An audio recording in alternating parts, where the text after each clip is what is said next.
Bon les gars, c'est la moi du futur. Juste après, vous allez du coup voir l'update lecture. Je vous prends juste à part là parce que ce matin j'ai reçu un nouveau livre, Hôtel Castellina. J'ai pas fait gaffe, je suis trop dans le mood, en plus je suis dans ma salle à manger, du coup il y a du rouge partout. Bref, du coup Hôtel Castellina, je sais pas si vous en avez déjà entendu parler. C'est un petit loulou de 580 pages. Ouais, de 580 pages de Ruta Sepetys. Donc Ruta Sepetys, c'est une autrice espagnole, je crois. Attendez, je vérifie. Oui, je pense. Traduit de l'anglais. Non, d'accord, c'est une autrice anglaise. Mais je pense qu'elle a des origines espagnoles parce que Ruta Sepetys, ça fait pas très anglais. Bref. Du coup, ça raconte l'histoire de Daniel Matheson qui a 18 ans et qui est passionné de photographie. Ça se passe à Madrid en 1957 durant l'été. Il va loger au quartier général de la haute société américaine, l'hôtel Castellana, où travaille la mystérieuse Ana Torres Moreno. Et en gros, Ana va lui faire visiter la ville du coup de Madrid à l'époque de Franco, du coup, parce que c'est en 1957. Du coup, Anna lui révèle un pays où la dictature fait régner la peur et l'oppression, hantée par de terribles secrets. Du coup, c'est une romance. Donc, vous savez que moi, les romances, je vous le répète assez souvent comme ça, c'est pas trop mon bail en ce moment. Mais vu qu'il y a tout le côté historique franco et que surtout ça se passe en Espagne, ça me grave donne envie. Non, ça me donne grave envie. Du coup, voilà, romance poignante et trajectoire tourmentée au cœur du régime franquiste par l'autrice du best-seller, ceux qui n'ont pas pu nous prendre. Voilà, Ruta Sepetys, j'en ai déjà entendu plein de fois parler. Moi, enfin, je veux dire, j'avais jamais lu d'autres livres ou quoi que ce soit d'elle, mais apparemment, ça plume, enfin, beaucoup de gens l'aiment et beaucoup de gens trouvent que c'est une grande auteure. Donc bon, je suis trop contente de commencer à la découvrir avec ce roman parce qu'il a l'air trop trop bien. Et puis je pense que je vais le commencer dès ce soir.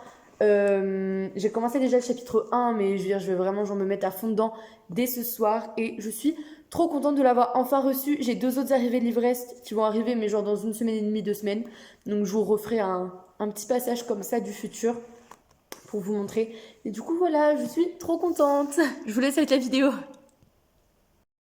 Salut tout le monde, j'espère que vous allez bien. Donc la qualité, vous verrez peut-être qu'elle change, c'est parce que là je suis en train de filmer avec mon téléphone alors que normalement je filme avec ma caméra. Bref, aujourd'hui on se retrouve pour un update lecture. Bref, aujourd'hui on se retrouve pour une vidéo de base où je devais vous parler que de deux livres. Sauf que j'ai déjà filmé cette vidéo où je vous présentais ces deux livres. Sauf que je l'aimais pas et du coup le temps que je la refilme, donc c'est-à-dire aujourd'hui, j'ai fini un autre livre. Donc comme ça je vais vous présenter trois livres, mais en soit deux. Bref, vous allez capter tout seul. Je vais vous parler donc de George Orwell 1984 que j'ai aux éditions Gallimard en collection Folio. Et je vais vous parler des deux premiers tomes de Hunger Games de Suzanne Collins que j'ai aux éditions PKJ. Bon, parlons d'abord de George Orwell. George Orwell, alors faut savoir qu'à l'époque 1984 c'est un roman donc dystopique bien évidemment, mais futuriste surtout. Donc bon, nous bien sûr 1984 c'est plus tellement futuriste, mais sachant que George Orwell est mort vers les 1950 je crois, c'est totalement futuriste pour l'époque. Donc faire un résumé c'est trop dur.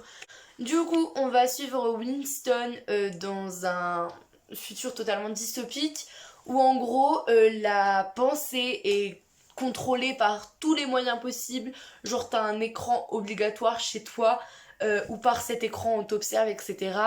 Le pays est contrôlé par un dictateur du nom de Big Brother qu'on ne voit jamais vraiment. Enfin bref, il y a quelques soupçons sur son existence, mais t'as pas le droit de penser qu'il n'existe pas, sinon tu te fais effacer très clairement. Euh, Enfin bref, tu te fais réellement effacer par contre, genre on te tue et en fait après toutes les traces de toi disparaissent. On n'a plus aucun moyen de prouver ta présence. Il n'y a plus de passé, il n'y a plus de liberté, enfin... Et en soi, les gens se plaignent pas. Donc voilà, on est dans un monde comme ça, Winston va commencer à se dire qu'il y a quelques petits trucs qui clochent. Du coup, le livre est décomposé en trois parties. Alors la première partie est très très chiante. Après, c'est mon avis, hein, c'est totalement subjectif. Euh, Parce que, bon, bien sûr, faut poser les bases de l'univers, faut poser les bases du personnage, faut poser sa pensée, son caractère, etc. C'est totalement normal, je suis totalement d'accord. Mais je sais pas, je la trouve quand même très très ennuyante, cette partie. Et je sais que je ne suis pas la seule. Ensuite, la deuxième partie, elle était mieux. Pas non plus excellente, mais elle était mieux parce que l'action commençait à se mettre en place, commençait à se dérouler un petit peu plus vite. La fin de la partie 2, on est totalement dans l'action, c'est super. Et la troisième partie, elle est génialissime parce qu'il y a enfin de l'action et puis voilà, c'est tout. Mais franchement, vous, même si vous devez pas le lire à cause de votre prof de français, lisez-le quand même. Parce que il est vraiment bien quoi. À part vraiment le début où faut s'accrocher quoi. Donc maintenant je vais vous parler de Hunger Games. Alors faut savoir que Hunger Games je faisais beaucoup trop la meuf. Est-ce que vous vous rappelez de cette vidéo? Alors attendez, c'était laquelle? Je sais plus dans quelle vidéo où je dis ouais tout le monde dit que Hunger Games c'est meilleur que le labyrinthe, mais n'importe quoi, jamais de la vie je le lirai. Ah bah sûrement dans mon challenge haul. Jamais de la vie je le lirai, tout le monde dit que c'est meilleur que le labyrinthe, c'est n'importe quoi. Alors de là à dire que c'est le meilleur que le labyrinthe, peut-être pas, mais bon, vous savez que moi le labyrinthe est vraiment là. Par contre, c'est trop bien. C'est tellement un gros coup de cœur, j'aime trop cet univers. Donc faut savoir que le tome 1, je vais vous faire le résumé après, hein, je l'ai englouti en 2 jours, alors que pourtant c'est un beau petit loulou, hein, il fait 400 pages. Et après, je l'ai fini un dimanche, ça fait 2 semaines que je l'ai fini. Hein. Il m'a créé un booking over de ouf. Bref, c'est parti. Les Hunger Games ont commencé, le vainqueur deviendra riche et célèbre, les autres mourront. Dans un futur sombre sur les ruines des États-Unis, un jeu télévisé est créé pour contrôler le peuple par la terreur. 12 garçons et 12 filles tirés au sort participent à cette sinistre télé-réalité que tout le monde est forcé de regarder en direct. Une seule règle dans l'arène, survivre à tout prix. Quand sa petite sœur est appelée pour participer aux Hunger Games, Katniss n'hésite pas une seconde. Elle prend sa place, consciente du danger. À 16 ans, j'avais raison, Katniss a déjà été confrontée plusieurs fois à la mort. Chez elle, survivre est comme une seconde nature. Donc ce livre, j'ai commencé à le lire, voilà, donc au début on pose les bases de l'univers. Et après, les Hunger Games commencent. Donc là, bon, c'est très grossièrement fait, mais en gros, vous avez ça où ça pose les bases, les personnages, etc. Et ça, où c'est dans l'arène et où il faut survivre. Et c'est Team 6 sur Instagram. On n'est pas beaucoup sur Instagram, venez nous suivre. C'est sympathique avec Lucas. On s'amuse bien. Je vous mets nos Instagram dans la barre d'infos. Je fais trop de la pub. Donc ça, voilà, je l'ai lu en une petite journée parce que j'étais pas à fond dedans. Hein. Je voulais vraiment pas le lire ce livre. Et le samedi soir, je me suis dit, bon, vas-y Léa, ça va rentrer dans le jeu, lis-le. Donc je lis, etc. Je lis. Et j'ai pas pu m'arrêter. J'ai arrêté de lire à 1h30 du matin. Parce que j'avais commencé assez tard, hein, vers 22h. Et voilà, j'ai tout englouti. Parce qu'en fait, quand ça commence, les jeux, t'es pas bien. Genre, t'as besoin, c'est vital, t'as besoin de lire la suite, t'as besoin d'aller jusqu'au bout du livre. Genre, c'est même pas, t'as certains livres de mode, non, bon, je lis un chapitre de plus. Et voilà, ça t'emmène comme ça à la fin du livre. T'as juste besoin de connaître le chapitre d'avant. Là, t'as besoin de connaître la fin du livre, savoir si Katniss et Peeta vont s'en sortir au final, parce que toi, t'es un petit peu en panique pour eux. Et c'est juste génialissime. Et donc, dans le tome 2, je vais pas vous dire ce qui se passe, parce que du coup, ce sera un petit spoiler. Et le tome 2, je l'ai adoré aussi. Le tome 2, c'est différent. Il y a genre ça, ouais, voilà. Ça commence exactement là, à la troisième partie. Donc pareil, c'est divisé en parties. Hein. Dans le tome 1, il y a 4 ou 5, il y a 5 parties, je crois. Et dans le tome 2, il y en a que 3. Et donc les 2 premières parties, la première se passe dans le district 12, la deuxième plutôt au Capitole, je dirais. Et toute la troisième partie se passe dans l'arène. Donc en fait, il n'y a que ça dans l'arène.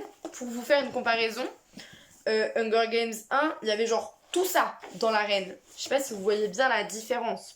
Donc j'avoue que j'étais un petit peu déçue parce que moi, ce que j'aimais bien, c'était ce côté survie. Après, ça passe très très vite. Hein. On voit pas le reste passer. Hein. On se dit pas le début c'est chiant, fallait que ce soit dans l'arène tout le temps. Non, le début n'est pas chiant du tout. C'est vraiment bien. Et puis voilà, je sais pas quoi dire d'autre, quoi. Juste lisez-le. Lisez vraiment, ça a été un énorme coup de cœur. J'ai adoré. Peut-être le 2, j'ai un petit peu moins aimé. Faut savoir que c'est très très fidèle au livre. Hein. Le 1 est extrêmement fidèle au livre. C'est le 1 copier-coller, il y a juste quelques détails. Mais bon, encore une fois, on peut jamais adapter parfaitement un livre. L'adaptation cinématographique du 2 a enlevé quelques passages qui pour moi étaient vraiment importants. Faut savoir que au niveau des arènes, j'ai préféré cette arène-là. Et dans les films aussi, j'ai largement préféré l'arène du 2. Euh, Même si l'arène du 1 est très très bien. Hein. Et sinon, je préfère l'histoire du 1. Voilà. C'était mon avis sur Hunger Games et lisez-le. Voilà. Là, moi, je vais me lancer dans le tome 3 pour mon challenge de la fantasy, donc, qui s'appelle La Révolte.